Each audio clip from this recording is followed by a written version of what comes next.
Javi Gomez Del Llano. So napabalita ngang ito palang si Javi ay kasama pala sa isang trade package sana sa PBA patungong SMC. Balita sa nangyaring proposed deal ay nilinaw na hindi kasama ang Ginebra sa tinutukoy na siyang nagpick noon dito bilang 8 overall 3 years ago nga sa PBA sa season 47 draft. So balita ay Magnolia pala at San Miguel ang nagkaka-interest na makuha si Javi. Kaya lang sa ngayon, yung sitwasyon ng team ng Terra Firma ay balitay naka-freeze ang ilang mga players dahil sa balitay bentahan pa ng franchise. So sa ngayon si Javi Gomez Del Llano ay kasalukuyang naglalaro sa William Jones Cup sa team ng SGA Philippines.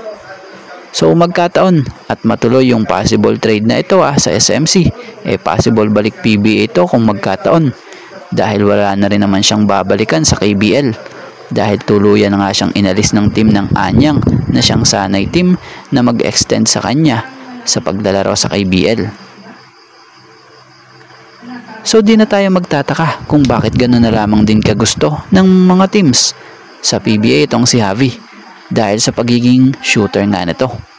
Ito yung player na 6'3" ang height na siyang bagay na bagay as a small forward position sa team. So isa itong Filipino-Spanish. Kita nyo naman noon, 'di ba? Yung nilaro niya sa Terra Firma, maging nung maglaro ito sa KBL, solid yung mga galaw niya. Unpredictable nga yung mga shot selection niya. So abangan natin kung tuluyan bang makuha pa ito ng SMC, maalin sa Magnolia or SMB na siyang napapabalita. Matatandaan namang marami ang hindi makapaniwala sa naging hatol ng PBA Committee sa Game 1 ng Finals kung saan nakuha ng TNT ang panalo kontra SMB.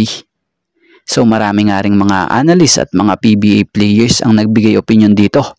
At isa na dito itong si former Barangay Ginebra superstar and PBA legend JJ Heltelbrand.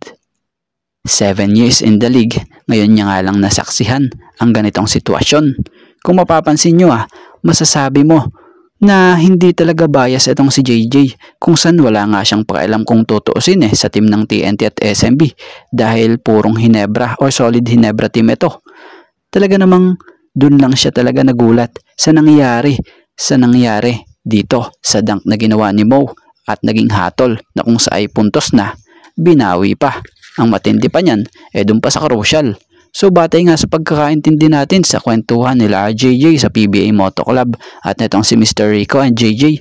Speaking of JJ, credit po ang opinion niya nga lang dapat maging pantay ang lahat para magandang laban ang mapanood natin. So naniniwala si Mr. JJ na hindi talaga violation ang ginawang attempt na ito nitong si Mo Tautua. So para sa opinion natin agree tayo kay JJ dahil yung mga ganon nangyari na rin sa ibang mga liga. Especially nga din, nangyari na rin yan sa NBA noon. Pero bukod doon, para sa opinion natin, dahil hindi nga natin alam or ganong kaalam talaga yung nilalaman ng PBA rulebook, marami pa ring mga fans din talaga ang hindi sang-ayon sa pagbawi ng puntos dito sa ginawa ni Mo, lalo't dun pa nga nangyari sa kakonting segundo na lang ang natitira.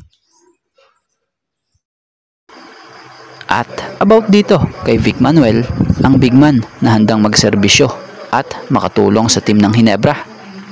So matatandaan namang bago ang playoffs ng PBA may mga ilang rumors or ilang update na legit na kasalukuyang nakagustuhan palang makapaglaro ni Vic Manuel sa team ng Ginebra. So alam nyo bang gusto maging kakampi ni Vic Manuel si Japet Aguilar? At kung okay sa kanya bumalik sa PBA at maglaro sa Ginebra ay bukas raw umano ito. Kung matatandaan nyo noon sa naging episode ng PBA Moto Club kay Muscleman na gusto nitong maging kakampi si Japet Aguilar. Ayon nga mismo sa isang naging pahayag nito, credit po, si Japet, pero naging teammate kami sa SEA Games. Gusto ko si Japet maging teammate sa PBA kasi dadali ang buhay ko sa kanya. Padadaliin ko din ang buhay niya. At tinanong nga rin ito sa PBA Moto Club noon kung bukas raw di umano ito magbalik sa PBA at maglaro sa Ginebra. Ito ang sagot niya, bakit hindi? Kung may mag-offer after isang season, dito goods ako. Yung management goods, 'di ba? Bakit hindi? So kung big man lang din naman ang kulang sa Hinebra, pwede talaga ito bilang big man backup itong si Musselman. Ang kagandahan pa nga dito sobrang sanay na ito at yung mga experience niya isa sa magiging malaking tulong sa Hinebra kung magkataon. Kita nyo naman at kita natin sa mga huling naging stint niya sa PBA na kahit veterano na ito effective pa rin talaga at ang lakas pa kumamada. Bukod dun sa kita naman natin yung nilaro niya sa MPBL din, nakakapagdomina pa nga siya. So bagamat wala pang ang malinaw talaga rito na kung interesado ba talaga ang Hinebra na kunin talaga na itong si Vic Manuel, ang kagandahan naman rito yung big man na ito unrestricted free agent, tapos may paramdam din siya sa Hinebra at desididong makatulong na siyang nag-aantay lang din ng tawag. So ano opinion nyo? Bagay ba yung Vic Manuel sa Barangay Hinebra kung big man lang din naman ang kulang sa team nila?